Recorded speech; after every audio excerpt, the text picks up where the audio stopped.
Let us go for next question. Question number 4 एक बार पढ़ लेते हैं अच्छे से और फिर स्टार्ट करते हैं। Question 4 is Vaidehi limited invited applications for public for subscribing for 15,000 equity shares of 15 each at a discount of 1 per share payable 5 on application 9 on allotment। 1 रुपए का डिस्काउंट है। कोई भी शेयर होल्डर कितना भी सज्जन अच्छा स्मार्ट बंदा हो वो ये तो नहीं बोलेगा कि आपने मुझसे 9 रुपया मांगा है फिर भी चलो 10 रुपया ले लो। ऑब्वियसली हमने सामने से 1 रुपए का डिस्काउंट दिया है। तो ये देखो यहाँ पे 10 रुपए का बाद कहाँ पे आया, तो एप्लीकेशन 5 अलॉटमेंट 9। मैंने आपको थियरी के वक्त बताया था कि if nothing is mentioned about discount और प्रीमियम के वो कौन से इंस्टॉलमेंट में है तो it is always assume to be allotment. तो 10 रुपए के बाद यही है कि allotment originally is of 10 rupee. 1 रुपए का डिस्काउंट कट करके people gonna pay us 9 rupees. We are providing discount. Company Vaidehi Limited is providing discount of 1 rupee. So after deduction, the amount would be 9 rupees. It will be included in allotment as nothing is mentioned. All the shares were applied and allotted. Money due on allotment was received. Pass journal entries in the books of Vaidehi Limited and prepare balance sheet. This is our question. चलो journal बना लेते हैं, 2 ही instalment है तो 4 ही journal entry लिखना है, लिख लेते हैं फटाफट। So first entry would be for application money received. Now you might have mastered this entry. Bank account debit to equity share application account. Amount क्या है? तो we have 15,000 shares. Application is of 5 rupees. So 75,000 would be your amount. We'll write narration accordingly. Then this amount is to be transferred to capital. Correct? So वो entry करेंगे equity share application account debit to equity share capital account. Amount would be again 75,000. I hope you have no doubt in these entries. Right now moving to the next entry। कौन सा entry करना है हमें अगला, तो अगला entry करना है फॉर अलॉटमेंट मनी ड्यू। अभी अलॉटमेंट स्टेज पे ही डिस्काउंट है, ये हमें याद रखना है। प्रीवियस क्वेश्चन में प्रीमियम था अलॉटमेंट स्टेज पे, तो हमने प्रीमियम को क्रेडिट किया था as it is a liability. वैसे ही ये डिस्काउंट हमें डेबिट करना है as it is a fictitious asset, miscellaneous expenditure. Asset का बैलेंस डेबिट होता है, एक्सपेंस हम डेबिट करते हैं, डेबिट और एक्सपेंस लॉस बोलते हैं। So anyhow, we have to debit discount account. तो देखो एंट्री क्या आएगा, equity share allotment account would be debited with 9 rupees, 15,000 into 9. Discount on issue of share account again would be debited 15,000 into 1. Vaidehi Limited itself is giving 1 rupee का discount, so that is going to be a loss या fictitious asset या miscellaneous expenditure, whatever may be the reason, you have to debit it. And then what to equity share capital account. I have told you in last question also that if we have share capital account to be credited excluding premium या excluding discount, उसको हमें credit करना है। जैसे मैं excluding discount बोलता हूँ ना, बच्चे कंफ्यूज होते हैं जिनको इंग्लिश नहीं समझता है वो लोग। एक्सक्लूडिंग डिस्काउंट तो सर 10 में से 1 रुपया तो एक्सक्लूड ही किया तो ही तो 9 रुपीज है, तो 9 रुपीज लिखने का क्या? नहीं नहीं, डिस्काउंट कंसीडर ही नहीं करने का। That is what I am saying.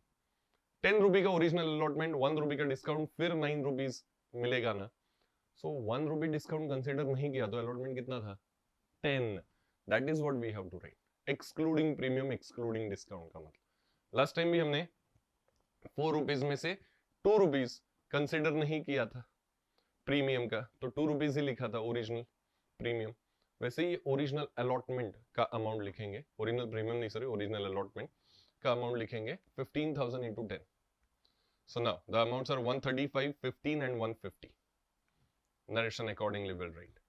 अभी ये पैसा क्या होगा, मिलेगा कितना मिलेगा इसमें से बताओ?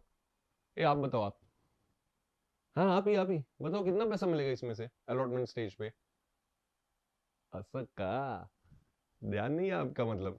सो 15,000 into 10 नहीं मिलेगा, डिस्काउंट हम ही 1 रुपए का बोल रहे हैं ना, डिस्काउंट ले लो 1 rupee. So how much will receive? 9 rupees. That is what we'll write in our 4th entry. Bank account debit, ये 3rd entry वापस just to observe, bank account debit to equity share allotment account which is 15,000 into 9, 135. Correct? Now after this what we'll do is obviously we're gonna take total, but इसके बाद हमें balance sheet भी करना है। पहले total ले लेते हैं which is 4,35,000.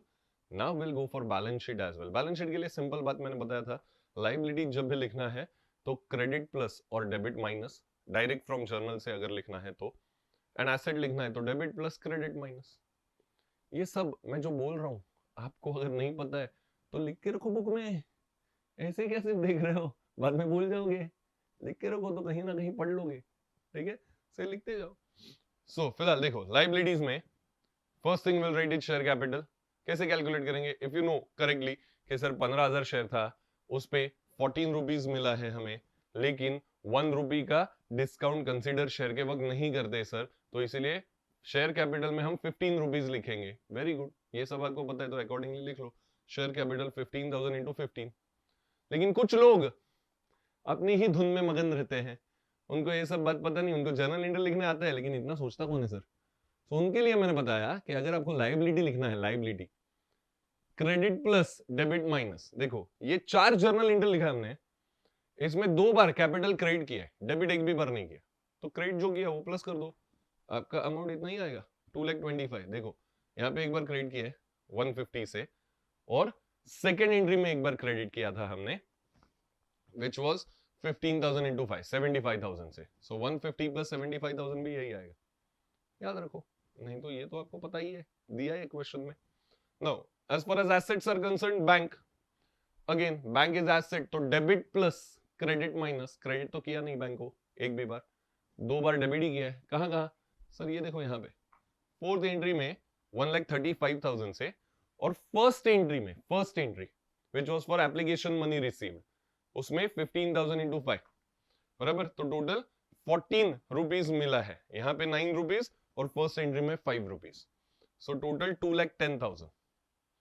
और सर ये तो टैली नहीं हो रहा, extract of balance sheet tally नहीं हो रहा, कैसे टैली होगा, क्यों, क्योंकि हमें डिस्काउंट लिखना है। ये देखो यहाँ पे डेबिट किया है, एसेट है मैंने बोला था, सो हमें यहाँ पे लिखना है discount on issue of shares which is your fictitious asset miscellaneous expenditure which is 15,000। अभी टैली होगा सर, देख लो एक बार, ये साइड का टोटल ये साइड का टोटल दोनों आ गया 2,25,000। Now you are happy.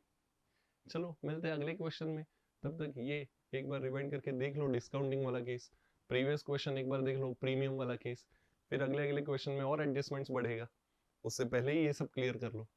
मिलते हैं नेक्स्ट मॉड्यूल में।